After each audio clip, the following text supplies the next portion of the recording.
देखो हम करेंगे रेलगाड़ी वाले क्वेश्चन। जो रेलगाड़ी वाले जो क्वेश्चन होते हैं, उसमें जो हमारा पहला टाइप है सिंपल टाइप एकदम, उसमें क्या होता है, इसमें देखो जो सबसे सिंपल टाइप है ये है, जब कोई रेलगाड़ी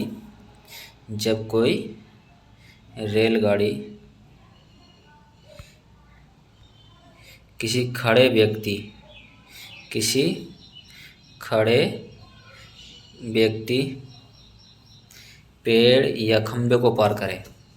जब कोई रेलगाड़ी किसी खड़े व्यक्ति या पेड़ या खंभे को पार करे तब क्या होता है। इन सवाल में, इस प्रकार के सवाल में क्या होता है, जो हमारा पहला टाइप है वो है जब कोई रेलगाड़ी किसी खड़े व्यक्ति पेड़ या खंभे को पार करे तब उसके लिए क्या होता है। देखो देखो ये हमारी एल जो लंबाई है वो ट्रेन है, और इधर जो ये है ये खंभा है। तो यहाँ पर जो खंभा है ये रेल शुरू हुई है इधर से ऐसे चलनी, तो जब इसको एक क्रॉस करेगी तो एक टाइम ऐसा आएगा ये चलती चलती चलती इसका एक लास्ट यहाँ से इस तरह से यहाँ आ जाएगी। यानी कि जब किसी भी खड़े व्यक्ति खंभे को या पेड़ को कोई रेलगाड़ी पार करती है तो वो जो दूरी चलती है वो केवल अपनी लंबाई के ही बराबर चलती है। किसके बराबर चलती है? अपनी लंबाई के। ठीक, तो इतना याद रखना, जब भी कोई ट्रेन किसी खड़े व्यक्ति या पेड़ या खंभे को पार करे तो वो क्या करती है, दूरी कितनी तय करती है? अपनी रेलगाड़ी की लंबाई के बराबर। ठीक है, तो मैंने यही पॉइंट यहाँ लिखे हुए हैं, ये जो लिखे हुए हैं। अब अगला देखो इसमें क्या है, इसमें जो व्यक्ति की लंबाई होती है ना, लंबाई यानी कि जो उसकी दूरी होती है व्यक्ति द्वारा, वो नगण्य मानी जाती है इस प्रकार के सवाल में। ठीक, तो व्यक्ति या खंबे या पेड़ की स्थिति में जो दूरी लेंगे हम, वो किसको लेते हैं? रेल की लंबाई को। ठीक है, रेल की लंबाई की जो होती है उसी को क्या मानते हैं हम? दूरी मानते हैं। तो इस प्रकार के सवाल में जब व्यक्ति की कंडीशन हो, केवल व्यक्ति जब स्थिर हो या खंबा स्थिर हो कहीं या पेड़ स्थिर हो, तब उसमें हम दूरी कितनी लेते हैं? रेलगाड़ी की लंबाई के बराबर। यानी कि इसमें जो लंबाई है एक तरह की वो दूरी ही मानते हैं हम इसमें। अगला सवाल है अगला टाइप जो होता है उसमें क्या है, देखो जब रेलगाड़ी चलते व्यक्ति को पार करे तब क्या करते हैं। अभी जो हमारा पहला टाइप था केवल क्या था, उसमें जो दूरी तय करेगी वो अपनी लंबाई के बराबर। अच्छा, जब रेलगाड़ी चलते व्यक्ति को पार करे तब भी क्या होगी इसमें, तब भी जो दूरी तय होगी रेलगाड़ी अपनी ही लंबाई के बराबर दूरी तय करती है। लेकिन अगर व्यक्ति चल रहा है, ठीक, तो उसके लिए क्या होगा, व्यक्ति की चाल तो चल रहा है कुछ ना कुछ, तो इसमें क्या है, हम इसमें दो केस लेते हैं। कितने हैं? दो केस, और दो केस में हम सापेक्ष चाल निकालते हैं। और जब दोनों एक ही दिशा में हों तो उनकी सापेक्ष चाल क्या होती है? दोनों की चाल घटा जाती है। कैसे? देखो, अगर रेल की चाल कितनी है? 40 किलोमीटर प्रति घंटा, और व्यक्ति की 5 किलोमीटर प्रति घंटा है, तो उन दोनों की सापेक्ष चाल कितनी होगी? जब वे एक ही दिशा में चल रहे हो, जब वे दोनों एक ही दिशा में चल रहे हो, जैसे ट्रेन एक दिशा में चल रही हो और व्यक्ति उसी दिशा में चल रहा हो, तो इन दोनों की सापेक्ष चाल क्या हो जाएगी? 35 किलोमीटर प्रति घंटा घटाई जाती है एक ही दिशा में। और जब वे विपरीत दिशा में चल रहे हो, तो उनकी सापेक्ष चाल के लिए दोनों की चाल जोड़ी जाती है। यानी कि ट्रेन इधर से आ रही है और इधर से व्यक्ति आ रहा है, तो दोनों की चाल क्या हो जाएगी? जोड़ दी जाएगी। यानी कि 40 प्लस के 5 तो कितनी हो जाएगी? ये 45 किलोमीटर प्रति घंटा। अच्छा, इसी आधार पर हम क्या करेंगे, आज के सवाल करेंगे। अब देखो जो हमारा पहला सवाल है ये है, पहला सवाल है एक रेलगाड़ी की लंबाई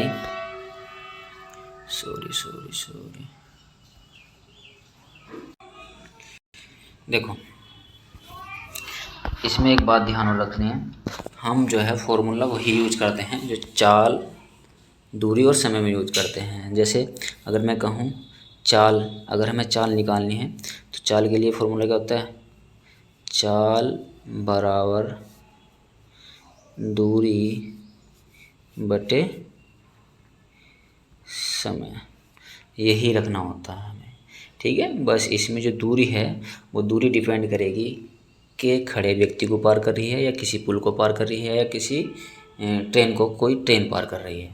लेकिन जब हम किसी व्यक्ति, खड़े खंभे को, या फिर किसी पेड़ को पार, या फिर कोई ट्रेन पार करती है, तो उसमें हम क्या करते हैं, उसमें जो दूरी मानते हैं वो ट्रेन की ही लंबाई को मानते हैं।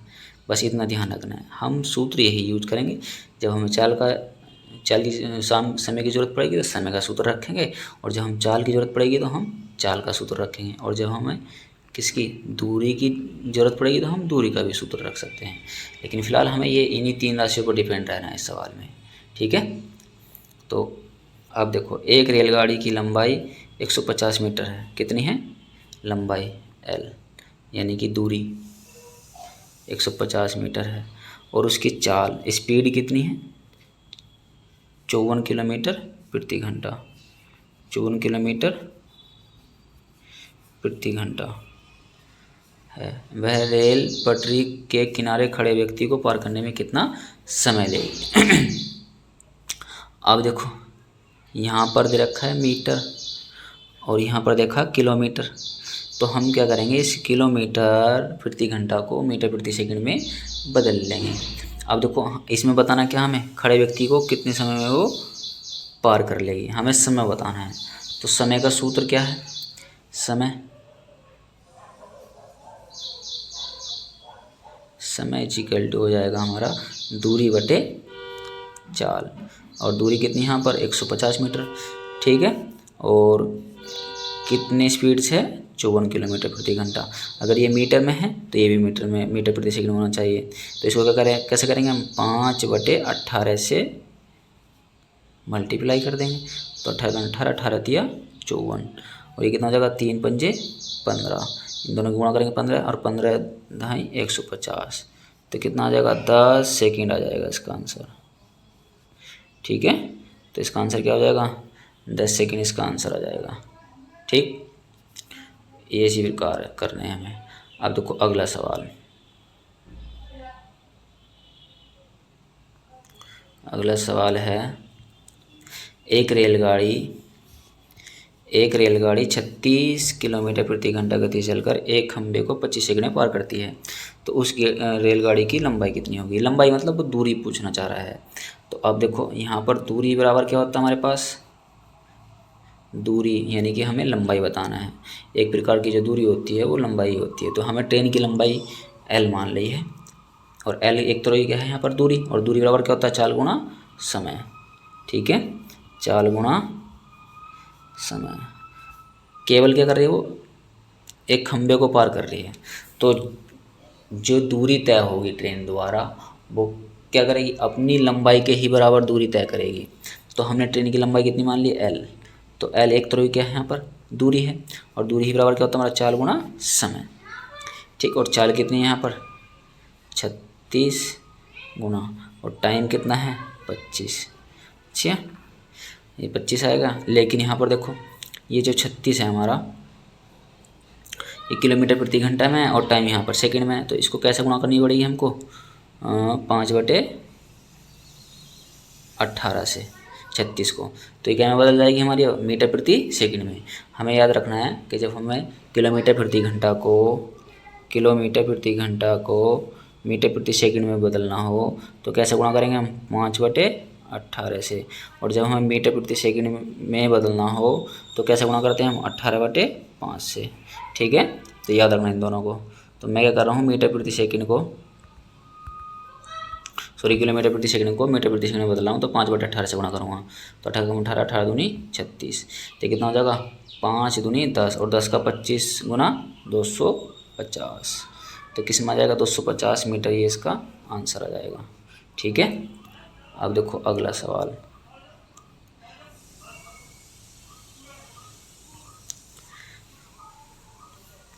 एक रेलगाड़ी 125 मीटर लंबी है।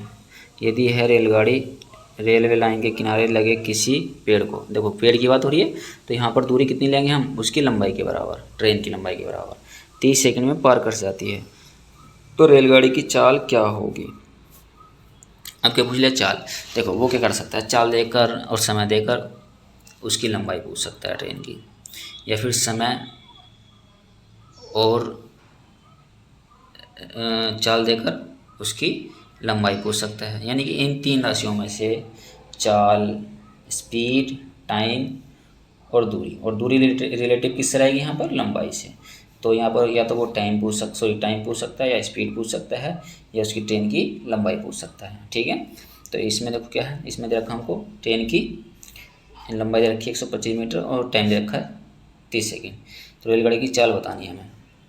तो रेलगाड़ी की चाल क्या होगी? तय की गई दूरी, और की गई दूरी कितनी है? 125 मीटर, और कितनी सेकेंड है? 30 सेकेंड है। ठीक है, लेकिन यहाँ पर ऑप्शन पे ध्यान दिया, ये सब किलोमीटर प्रति घंटा में है। तो हम क्या करेंगे, इसको करेंगे हम 18/5 से गुणा। ठीक, तो इसको 5 दूनी 10, 5 पंजे 25, और ये हो जाएगा हमारा 6 3 18, 6 पंजे 30, 5 पंजे 25। तो कितना आ जाएगा? ये 5 गुणा 3 15 जाएगा, 3 पंजे 15। तो ऑप्शन बी हमारा आंसर हो जाएगा। ठीक है, ये हमारा करेक्ट आंसर जाएगा।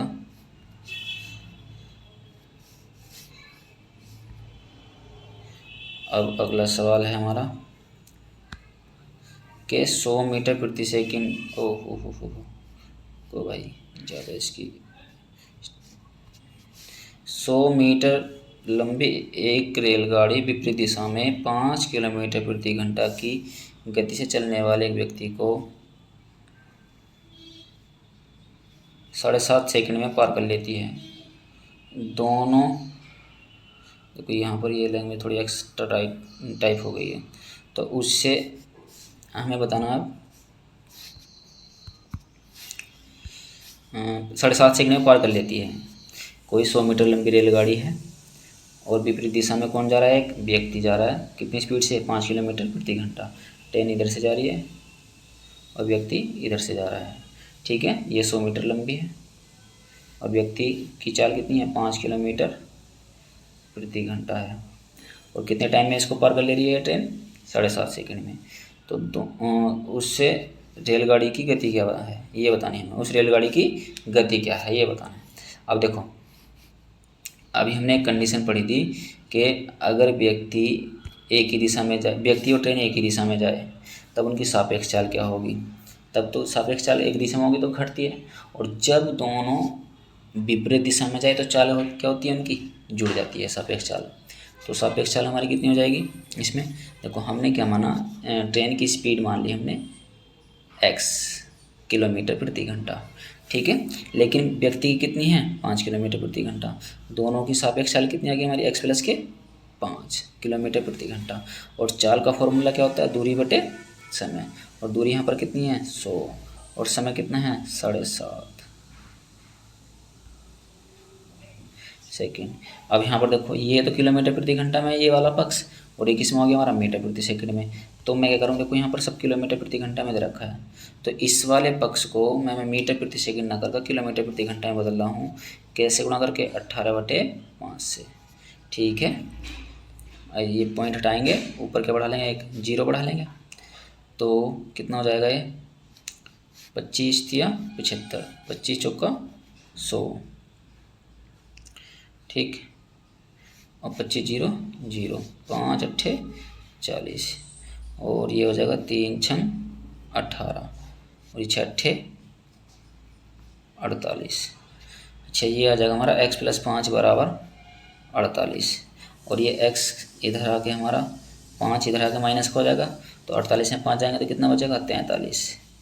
43। लेकिन ऑप्शन में 43 कहीं नहीं है, तो ये जो हमारा 45 है ये 43 है। ठीक है, ये यहाँ पर प्रिंट गलत हो गया है, तो कितना आ जाएगा?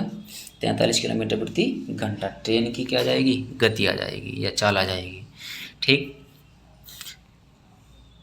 याद रखना, इस प्रकार के सवालों में हम क्या करते हैं, जब भी कोई व्यक्ति ट्रेन के दिशा में जाता है तब हम दोनों की चाल, ट्रेन की चाल में से व्यक्ति की चाल को घटा देते हैं। लेकिन इसमें क्या है, इसमें ट्रेन और व्यक्ति दोनों विपरीत दिशा में चल रहे हैं, तो दोनों की चाल हम क्या कर देंगे? जोड़ देंगे, x + के 5। ठीक, ये किलोमीटर प्रति घंटे में आ जाएगा, और ये 100 बटे जब हम 7.5 रख देंगे, ये आ जाएगी हमारा मीटर प्रति सेकंड में। इसको हम कैसे बदल देंगे? 18/5